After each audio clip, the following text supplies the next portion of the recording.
Good afternoon, good morning, good evening, wherever you are watching this video. Some of you have been following me around for a while.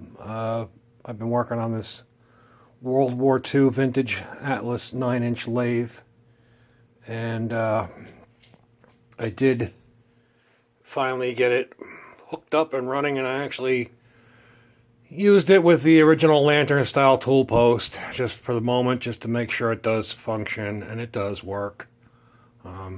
Everything is almost where it needs to be. I would say I'm probably about 95% done. You can see I have my belts, I have my 3/4 horse electric motor. That pulley on the electric motor is not the original one. It's supposed to be a stepped pulley with two different sizes, hence the two different sizes here.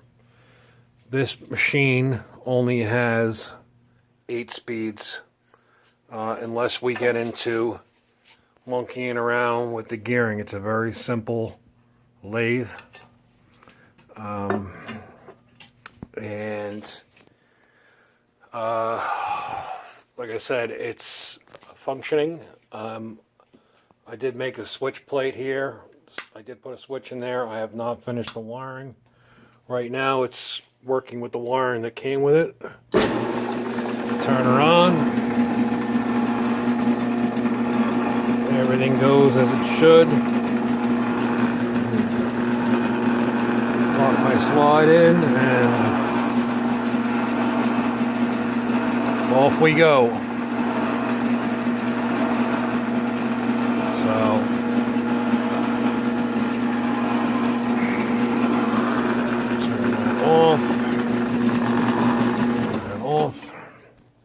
A little better.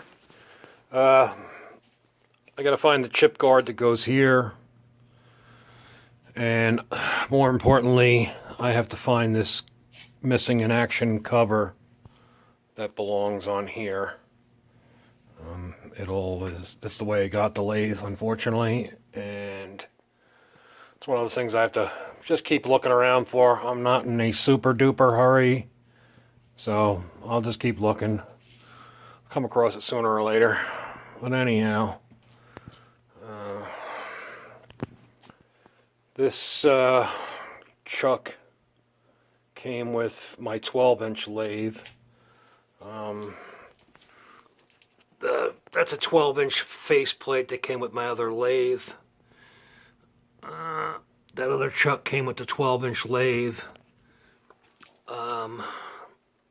One of these came with this lathe, which will mount it. It will go where the chuck goes in the headstock. And I have a couple of different other backing plates, which are interchangeable between the 9 and the 12, so that's all good. This is an armature chuck, so you can actually turn between centers. These are, I believe, bronze, I want to say. So you can turn, it's almost like a live center, but it's not. It was actually used for turning armatures on starters and such. So I have that. Don't know what I'm going to do with it, but I have it. And this is a 4-step pulley that I came across that does fit on the motor. So my thinking is, what I may do is, I'm limited here because of the set screws. So what I may end up doing here is machining off the 2 outer sheaves and then mounting it on there and just using these two here. So we'll see. Something else I can do. I'll have to put that in my 6-inch lathe and cut it off because I have the parting tool for that lathe. So,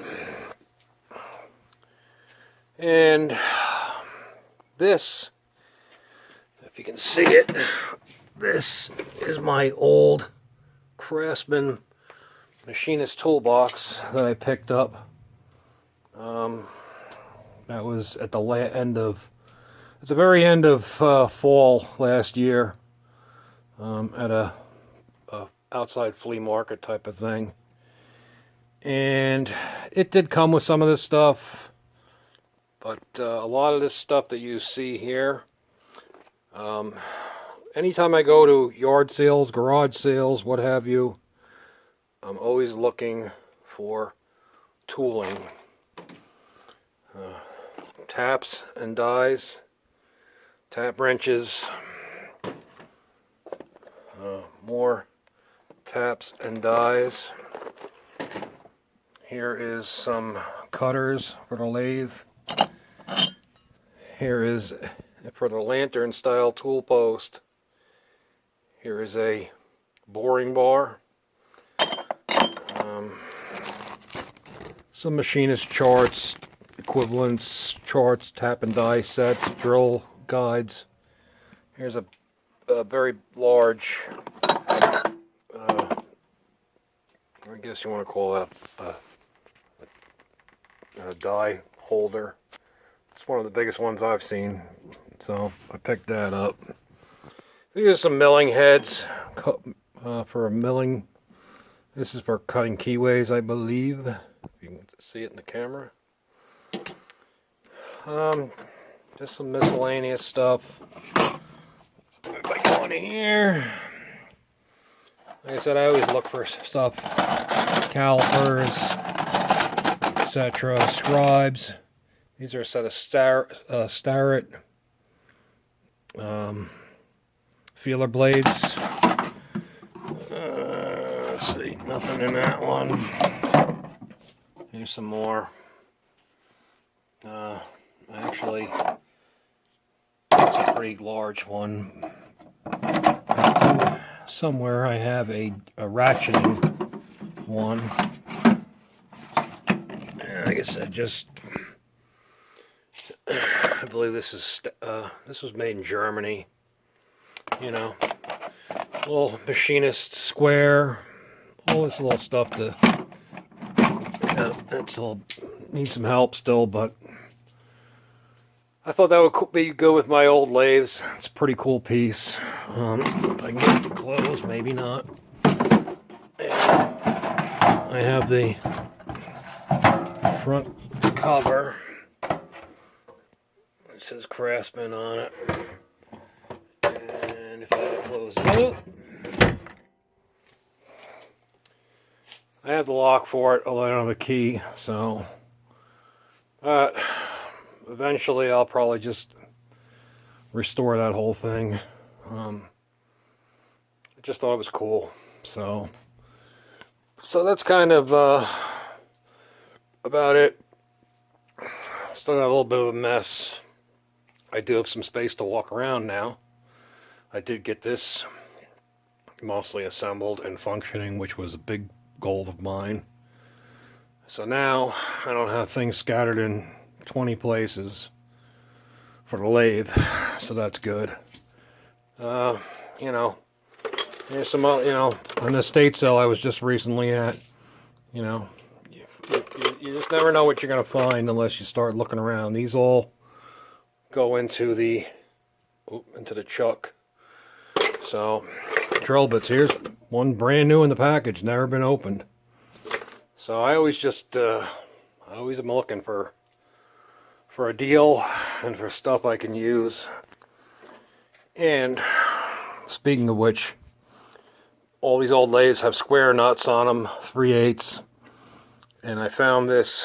This is an old, it says National Cylinder Gas. I imagine this was on an acetylene tank. But it just so happens that it's the correct size for the lathe. So if you go look on eBay for an original Atlas wrench, you're looking at spending like $30 or more probably. So you know what? Don't need it. That works just fine. So that being said, I just wanted to show you what I've done and how far I've come. I'm still probably going to, now that everything is mounted where I think it's going to stay, I probably will build some kind of shelving unit here to like these drill bits. Maybe I'll make a shelf with holes in it, and then I can like a large pegboard, so to speak, and then put everything in the holders, so to speak. So yeah, that's pretty much about it. We had a little bit of snow the other day, and now I guess it's going to be in the near 50 tomorrow. And rain like hell. Everybody else is getting more snow from this other system, coast to coast snow maker, and here in New Jersey, we're getting about an inch of rain out of it. So, oh well, can't complain. So I'll probably be back down here again Monday doing something, screwing around. So I just figured I'd show everybody what I've been doing and what kind of stuff I found. I did pick up another item. This is a Dayton half horsepower. It's a buffer. And it came, if you can see this giant cabinet. The woman used to do jewelry, and this cabinet has a air filter in it and a fan to create a vacuum to take out when you're polishing stuff or whatnot, to suck away all the dust. And the company's still in business, and they still make these damn things, and they're $700 new. She wanted $35. I paid $35. I had no idea what this thing was worth until I got home. So I'm not quite sure. I don't think I'm going to use that buffer with this giant housing, so I'm not sure what I'm going to do with that. I don't even know if there's a market for that, to be honest with you. But, yeah, I just figured I'd show you that too. That's kind of neat. But we got a little bit of space. I'm still rearranging. I still have a couple engines to go through to clear up some of the stuff on the shelves. That's mostly all snowblower engines up top there. A couple of opposed twin Briggs is there. Some V-twins down the bottom. Some old overhead valve Tecumseh. I think 16 horsepower maybe. Yeah, Honda power washer motor. A little bit of this, a little bit of that, whatever I come across. So, anyhow, I'm going to make this short and sweet. And I guess that'll be it for now. And thank you, everybody, for watching, commenting, liking, subscribing. And I'll see you on the next one. Take care now. Bye-bye.